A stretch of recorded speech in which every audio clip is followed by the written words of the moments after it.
지금 정말 큰 이슈가 터졌는데요. 주가 조작단이 큰 이슈가 되고 있습니다. 금융당국에서는 출국 금지까지 내렸는데요. 이를 두고 그레이트 리세션 2023년 경제 전망의 저자이신 김광석 교수님을 모시고 이야기를 나눠보도록 하겠습니다. 교수님 안녕하세요. 네, 안녕하세요. 이 교수님 지금 시간이 굉장히 늦었는데요. 옷차림이 예, 정장을 입으셨네요. 네, 지금 이 주제 때문에 네.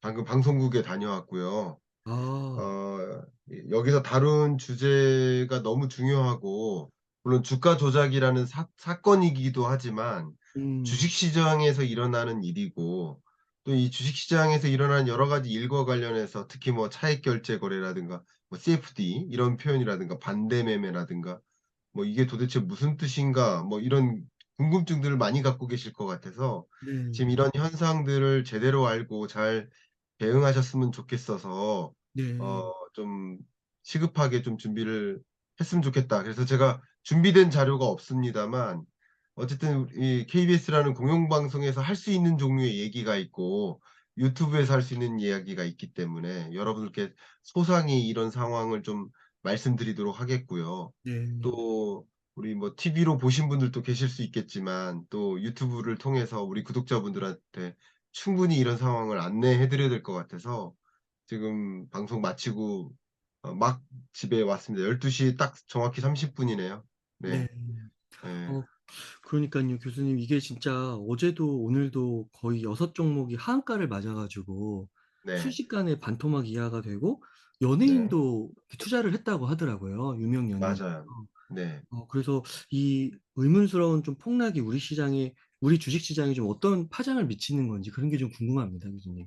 네. 일단은 이게 어떤 파장이냐. 먼저 하한가를 맞았던 종목이 있어요. 크게 8 개입니다. 네. 8 개를 읽어 드리면 여러분 다 아시겠지만 서울가스, 대성홀딩스, 삼천리, 세방, 다우데이터, 선광 이 6 개고요. 또 다올투자증권과 하림, 예, 음, 하림지주 이렇게 총 8 개의 종목이 하한가를 맞았었는데 이 중에 6 개죠. 앞에 말씀드렸던 6 개는 이어서 오늘 또 하한가를 맞은 거예요. 그러니까 가격 제한폭이죠. 마이너스 30%를 또 개장과 동시에 연이어서 하한가를 맞이한 겁니다. 이런 일들이 발생하다 보면 소위 개인 투자자들은 어떨까요? 더 공포감이 생길 수 있겠죠. 아, 해당 종목도 종목이지만 해당 종목 이외의 다른 종목에도 영향을 미치는 거예요. 이 자본시장이 워낙 심리 지표, 선행 지표이기 때문에 아, 이런 갑작스러운 일들이 닥치면 '정말 이거 공포다.' 이렇게 생각하면서 '뭔가 또 일이 있겠구나.' 물론 이거 말고도 2 차 전지 섹터에 있어서 뭐 실적이 발표되면서 주가가 많이 떨어졌었죠. 그런 것들도 같이 맞물려서 주가가 많이 빠졌고 그러면서 이제 공포에 투매합니다. 이런 것을 뭐라고 합니까? 패닉 셀링이라고 아, 하죠. 패닉 셀링이 또 맞물리면서 코스피가 다시 약 7일 만에 2,500 선이 붕괴되죠. 지금 이 거래를 마친 지수가 대략 2,489 인가 요 정도 됩니다. 네. 요렇게 거래가 2,500 밑으로 맞습니다. 마감을 했어요. 그러니까 이런 것들이 또 7일 만에 나름 상승하다가 다시 꺾여 들어가는 이런 모습이지 않나. 물론 이제 제가 말씀드렸던 여러 2차 전지 관련주 이것은 제가 지난번에 말씀드렸었는데 살짝 '주도주가 좀 바뀌는 것 같다.' 이것은 제 감인 거예요. 주도주라는 것은 어떻게 과학적으로 분석할 방법이 없습니다, 주도주라는 거. 근데 주도주가 2차 전지에서 반도체로 바뀔 가능성이 있다라는 식으로 제가 우리 반도체 관련 설명드릴 때 우리 즉시 분석에서 네. 말씀드린 바가 있는데 역시 이제 주식시장에 다시 돈이 유입되는 과정에서 이 정도 새로 유입될 때 '2 차 전지 들어오려고 봤더니 너무 비싸.' 이런 생각들도 있는 거죠. 물론 그 밖에 여러 가지 요인들도 맞물립니다. 실적도 그렇고 여러 가지 것들이 맞물립니다만 어쨌든 이런 여러 가지 것들이 맞물려서 우리 한국 주식 이 코스피나 코스닥이나 다 안 좋게 마감하는 모습 이런 것들이 오늘에 있는 이 자본시장의 모습이라고 볼 수 있겠습니다. 네, 교수님. 진짜 이 문제를 캐지 않으면 그 원인을 알지 못하면은 정말 네. 계속해서 주식시장의 심리가 불안할 것 같은데요. 네. 가장 궁금한 거는 교수님 좀 어떤 원인이 있었던 건가요? 네. 뭐 일단 첫 번째는 바로 주가 조작 의혹입니다. 제가 뭐 공영방송하는 건 아니지만 어쨌든 확정적으로 결론이 내려지지 않은 상태. 소위 금융위원회에서 현재 조사에 착수를 한 상태고요. 그 착수한 이후에 금융위에서 공식적으로 뭔가 결과를 내지 않은 상태니까 이것을 단정짓기는 좀 어렵습니다. 이게 첫 번째 전제고요. 다만 뭐 JTBC를 시작으로 해서 이게 첫 보도가 일어났었고, 그리고 오늘 JTBC 보도에서는 또 심지어 임창정이라는 그 가수 이름까지 네. 명명을 했어요. 그래서 의혹이라는 표현을 썼습니다. 그래서 저도 의혹이라고 표현해 보겠고요. 근데 여기서 어떤 일이 벌어진 거냐면 그 정황상 소수의 특정 세력, 그러니까 계좌죠. 특정 계좌에서 며칠 동안 집중적으로 거래가 일어난 정황들이 실제 포착이 됩니다. 이런 걸 우리는 이제 통정 거래 혹은 통정 매매라고 합니다. 제가 말씀드려 보면 매수자가 있고 매도자가 있어요. 근데 둘이 미리 정해 놔요. 음. 둘이 정해 놓고 주식을 사고 팝니다. 어. 그러면서 주가를 막 끌어올리는 방식인 거예요, 서로. 이런 걸 통정매매라고 해요. 그래서 이 음. 통정매매 가능성이 매우 높다라고 현재까지는 정황상 판단하고 있는 모습이고요. 그런 소위 주가 조작 의혹이라는 것이 불거지면서 지금 잠깐 제가 보여드리겠습니다. 제가 오늘은 뭐 그래프나 따로 자료를 조사할 시간이 없었습니다. 막 방송 오자마자 하는 건데, 제가 지금 출연한 방송이니까 이걸 그대로 보여드려도 될 것 같아서 지금 보여드리는데, 지금 출연한 방송에서 나온 CG를 여러분께 보여드리겠습니다. 가장 대표적으로 삼천리나 서울가스, 대성홀딩스 같은 이런 뭐 주요 종목들이 쭉 우상향하다가 급락하는 모습을 다 맞이하죠. 네. 그러니까 이틀 연속 하한가를. 그러니까 이런 것은 주가 조작 의혹이 의 대상이 되는 8개 종목의 경우에는 당연히 주가 영향을 미치지 않겠습니까? 결국 그런 것들이 지금 나타나는 첫 번째 요인이다. 결국 이런 이례적인, 뭐 지금 확정적인 게 아니니까 이례적이라고 하지만 주가 조작 의혹이 결국 이렇게 연일 하한가를 만드는 이런 주식의 모습을 좀 보여주는 것이다. 이렇게 설명해 볼 수 있겠습니다. 근데 여기서 좀 궁금한 게 네. 보통은 이제 주가 조작이라고 하면 되게 짧은 기간 동안 네. 이루어지는 것으로 알고 있는데 이 네. 종목들을 보니까 되게 최근 몇 년간 꾸준히 올랐던 그런 경향이 있는 주식이더라고요. 맞아요, 왜 맞아요. 이런 종목들이, 이런 주식들이 타깃이 된 걸까? 네. 네. 앞서 제가 읽어 드렸던 이제 8개 종목 있잖아요. 서울가스, 대성홀딩스, 삼천리, 세방, 다우데이터, 성광, 다올투자증권, 또 한림지주. 이런 8개 종목의 공통적인 특징이라고 좀 뽑아 본다면 첫 번째가 이제 악재도 없고 호재도 없어요. 어, 그죠? 악재가 없는 영역이에요. 그리고 호재도 없어요. 어, 그러니까 매우 안정적인 주가 흐름을 유지할 거예요. 만약에 악재가 있는 종목이라든가 아니면 호재가 있는 종목이라든가 이러면 주가를 조작하기가 좀 어려워요. 악재가 있으면 내가 조작할래야 대세적으로 주가가 빠지는데 어떻게 올리기가 힘들죠. 어, 또 호재가 있을 때라고 하더라도 주가가 선반영돼서 또 뭐 조정된다거나 이런 여러 가지 일들이 있기 때문에, 또 호재가 있을 때는 호재가 있을 때 또 주가가 급등하고 엇박자가 날 수도 있고 여러 가지. 그러니까 기본적으로 안정적인 종목이란 특징이 있습니다. 그죠? 그 두 번째 특징은 다 하나같이 일종의 지주회사의 특징이 있습니다. 어, 근데 이제 지주회사의 특징이 뭐냐면 대주주의 지분율이 높다라는 거죠. 대주주의 지분율이 높은 그런 종목의 특징은 뭘까요? 그런 회사의 특징은 실제 거래량이 많지 않다라는 거죠.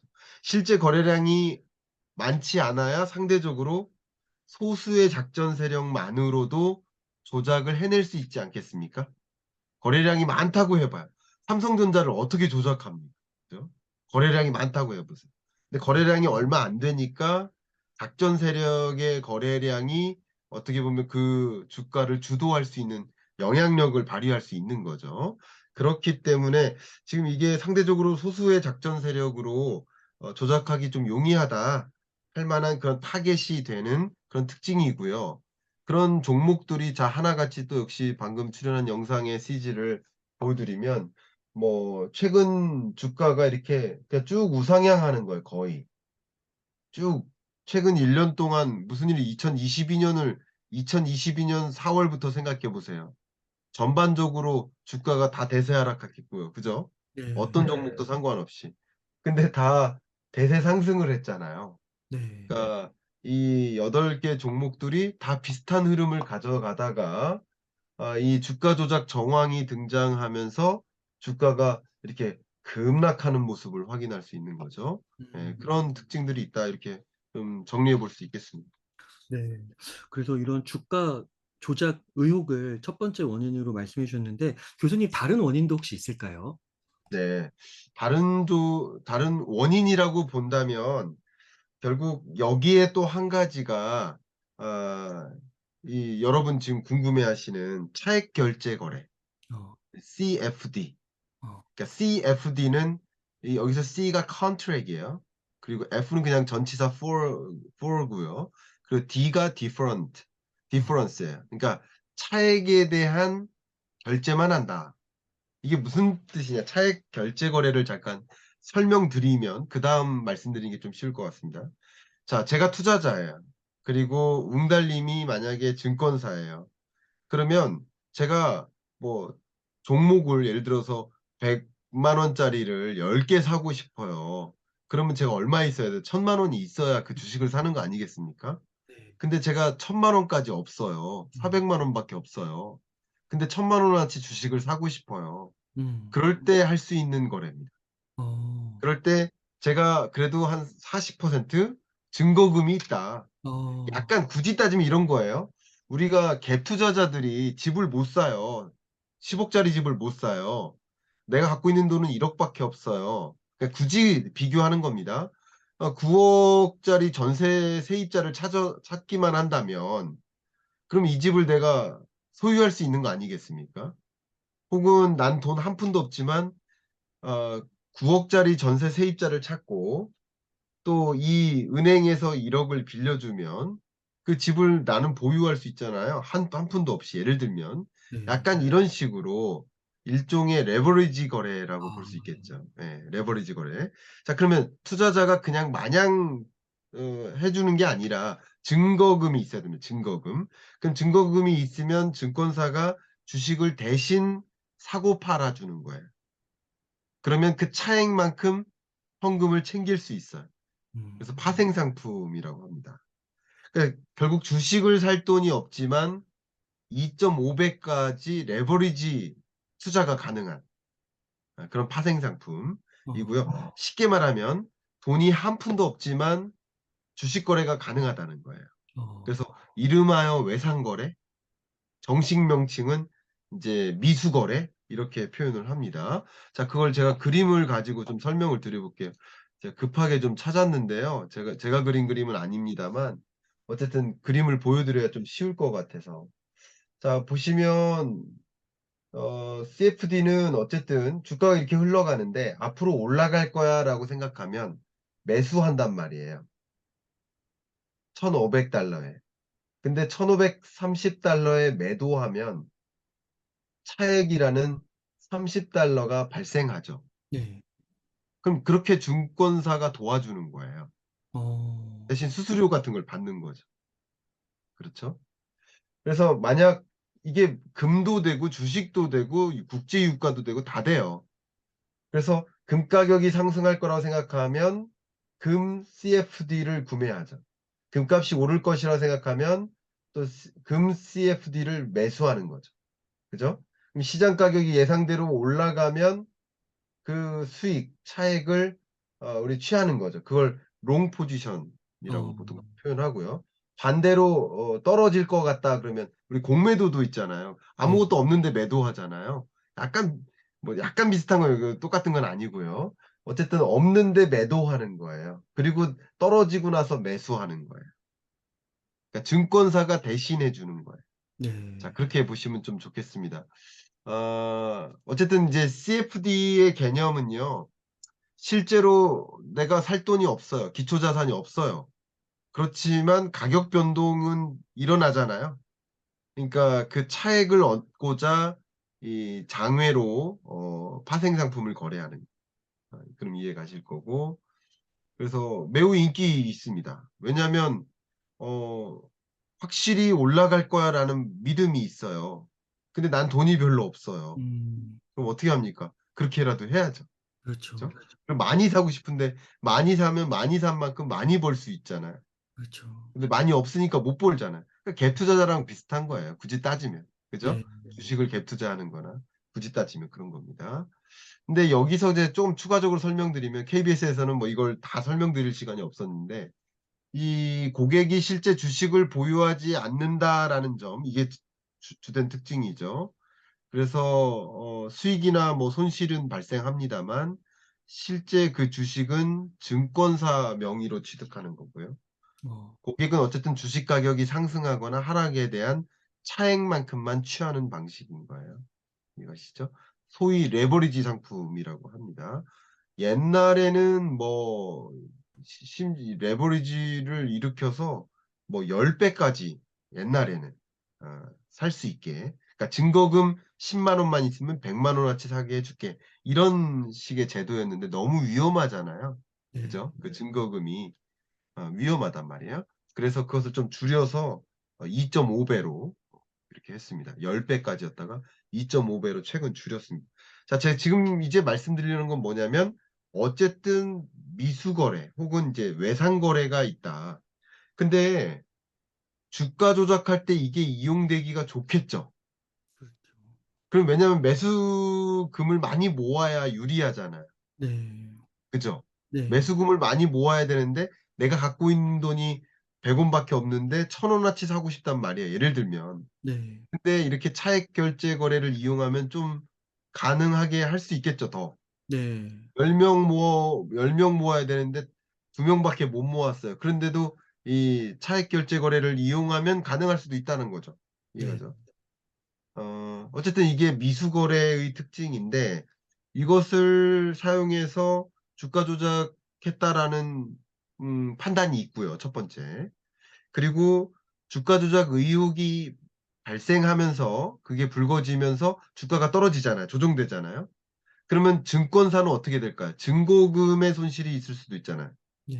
그러니까 담보 물건이 문제가 될 수도 있잖아요. 네. 그러면 그럴 때는 어떻게 해요? 증권사는 강제 처분을 합니다. 네. 예, 강제 처분하는 겁니다. 그런 방식이에요. 그걸 뭐라고 합니까? 그게 반대 매매예요. 어. 반대 매매. 그러니까 증권사는 전날 종가의 그 하한가, 그 하한가로 매도 수량을 산정하고요. 그다음에 장이 개장하기 전에 그 동시 호가로 한 번에 팔아 버립니다. 어. 그러니까 전일 종가의 하한가로 주식을 매도하는 거예요. 이게 반대 매매예요. 네. 그러면 또 한 번 급락할 수 있겠죠. 네. 그러니까 이해 가시죠? 그래서 연속 이틀 하한가 친 게, 물론 요것만 역할을 한 건 아닐 수 있겠지만 요것도 역할을 상당 부분 한 거죠. 그러니까 반대 매매 같은 것, 그러니까 결국은 이 결국 조작을 하려면 이 차액 결제 거래를 이용하는 그런 방법이 일 가능성이 높고요, 현재 정황상. 그렇기 때문에 당연히 증권사는 그 증거금의 손실이 있으면 안 되니까 강제 처분을 한 거죠. 네. 그러니까 이 주가가 연일 이제 하한가를 치는 그런 모습이지 않을까, 이렇게 판단합니다. 좀 이해가 가셨습니까? 네. 이해가 잘 두 됐습니다. 가지라고 볼 수 있겠습니다. 네. 교수님 그러면은 진짜 이 앞선 네. 6+2 총 8개 기업 이렇게 예. 주가가 거의 반토막 난 기업들이 네. 이렇게 까고 보면은 실제로 네. 증권사로부터 돈을 빌려서 예. 투자한 그런 레버리지 투자한 경향이 나타난다는 건가요? 그렇죠. 아. 그 나타나는 것들이 뭐 여러 가지 정황이 있는데, 어. 미수거래 정황도 있고요. 제가 말씀드렸던 게, 그러니까 우리가, 자, 이것도 또 한 번 설명드려 볼게요. 우리가 돈은 없지만 주식을 사고 팔 수 있는 효과를 낼 수 있는 방법이 아까 말씀드렸던 미수 거래가 있어요.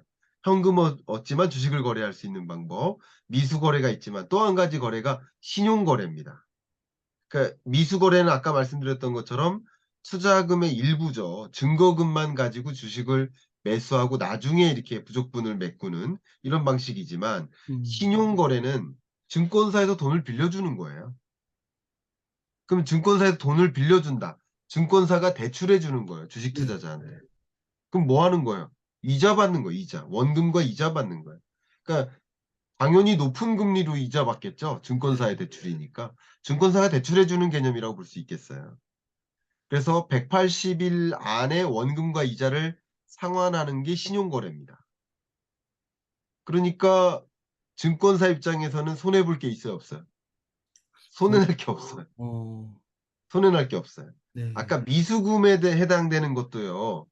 예를 들어 증거금이 50만 원이에요. 그렇죠. 그리고 증권사가 50만 원 빌려줬어요. 음. 그러면 예를 들면 그중에 뭐 아마 60만 원? 그 그 투자자가 투자한 금액이 만약에 100만 원 갖고 투자한 거예요, 결과적으로. 그죠? 자기 돈 50, 증권사 50. 쉽게 설명드리는 겁니다. 근데 그중에 만약에 까먹어 가지고 60만 원이 남았어요. 음. 그러면 그냥 매도해 버리는 거예요. 그러니까요. 그럼 60만 원은 나오니까 음. 증권사가 손해 볼 일이 있어요, 없어요? 없죠. 없게 만든 거예요, 구조가. 네. 신용거래는 뭐예요? 돈을 빌려주고 이자를 받는 거니까. 네. 그죠? 당연히 손해 볼 게 없는 거예요. 네. 여러 가지로 돈 벌 수 있는 구조를 많이 고민한 거라고 생각할 수 있겠죠. 이해가시죠? 자, 근데 제가 지금 말씀드린 건 뭐냐면 아까는 미수거래의 정황이었고 지금은 이제 신용거래의 정황이다라는 거예요. 자, 한번 설명을 드려보면 이번에 분석된 건데, 또 이번에 제가 방송에서 다룬 CG를 그대로 캡처, 제 시간이 별로 없어 가지고 바로 CG만 보여드립니다. 이게 코스피 전체의 아. 신용융자 잔고율이 1.51%인데 앞에 말씀드렸던 주요 종목들은 이렇게 압도적으로 높습니다. 와. 증권사로부터 돈을 빌려서 주식 투자한 비중이 와. 압도적으로 높은 거죠. 그러면 정황상 특이한 종목들이 연일 하한가고, 이것은 뭐 정황상 거의 그렇다. 그래서 미수거래도 이용하고 신용거래도 이용하고 뭐 할 거 다 이용하고 조작 세력 모아 가지고 이렇게 한 거다. 뭐 이렇게 볼 수 있겠죠. 예. 음. 아 물론 이 중에 일부는 조작과 관련 없는 미수거래, 네. 조작과 관련 없는 신용거래도 있을 수 있어요. 음. 그러나 뭐 이 정도면 상당히 그럴 정황이 보이지 않을까, 이렇게 좀 말씀드리겠습니다. 이게 좀 정확한 원인은 좀 시간이 더 흐르면서 살펴봐야겠네요. 네, 그런데 그렇습니다. 정말 이 가운데서 꼭 그 투자를 대신한 사람들뿐만 아니라 네. 증권사가 연루되어 있을 수도 있는 거고 한번 진짜 파헤쳐 네. 봐야겠네요, 그 구조를. 예. 그것을 지금 파헤치고 있는 중이고요. 어. 근데 참 안타까운 것은 이렇게 뭐 삼천리라든가 앞에 이런 좀 안정적으로 투자를 하고자 하는 투자자들, 장기 투자, 안정적으로 그런 투자자들은 애꿎게 이렇게 주가 폭락의 충격을 음. 맞이할 수밖에 없는 상황이 된 거고요. 네. 너무 안타깝습니다. 그런데 지금 이런 굉장히 복잡한 정황이 있는데 이게 설명이 쉽지가 않거든요. 그래서 저도 이 방송을 출연할 때 우리 작가님도 경제 전문 작가님인데도, 그분이 이제 질문지를 뽑을 거 아니에요. 근데도 너무 어려워하셔 가지고 '아, 이거는 여러분들이 이런 상황에 놓여져 있을 때 이 상황을 정확하게 아셔야겠다.'라는 생각에 좀 이렇게 좀 정보를 전달해 드리고자 좀 준비를 했습니다. 아 네. 교수님 너무 이해가 잘 되었습니다. 그래서 진짜 좀 더 안타까운 게 올해 초에 좀 주식 시장이 그 많은 분들이 상저하고 이런 거 얘기하셨는데 그 반대로 좀 반응이 흐름이 괜찮았던 것 같은데 정말로 2,500 선이 좀 붕괴되면서 변동성이 좀 커질 것 같은데요. 혹시 네. 교수님께서 보실 때 우리 주식 시장에 있어서 조금 단기적인 그런 변수 그런 것들이 있을까요? 네. 당연히 있고요. 역시 이제 내일 모레 기준인데요. 이제 한미 아. 정상회담에서 나오는 여러 선언이라든가 여러 결과물들, 거기서 뭐 예를 들어서 어떤 기업이 미국의 어떤 기업이 뭐 어디에 투자를 해 주겠다든가, 뭐 어. 바이든이 우리나라 어떤 기업에게 뭐 이런 뭐 독소 조항, 반도체 독소 조항 같은 거 이런 걸 뭐 없애 주겠다든가 예외해 주겠다든가, 뭐 반도체 지원법도 있지만 IRA도 있고요. 뭐 여러 가지 관점에서 그런 것들에 대해서 논의가 나올 때 그것은 당연히 주가에 영향을 줄 것이라고 보고 있고요. 여러분 관심 갖고 보시면 좋겠고요. 우리 내일 모레 물가 발표되죠? PCE. 아 그 네. 물가가 발표되고 그다음 주에 5월 3일 날 FOMC 회의가 있죠.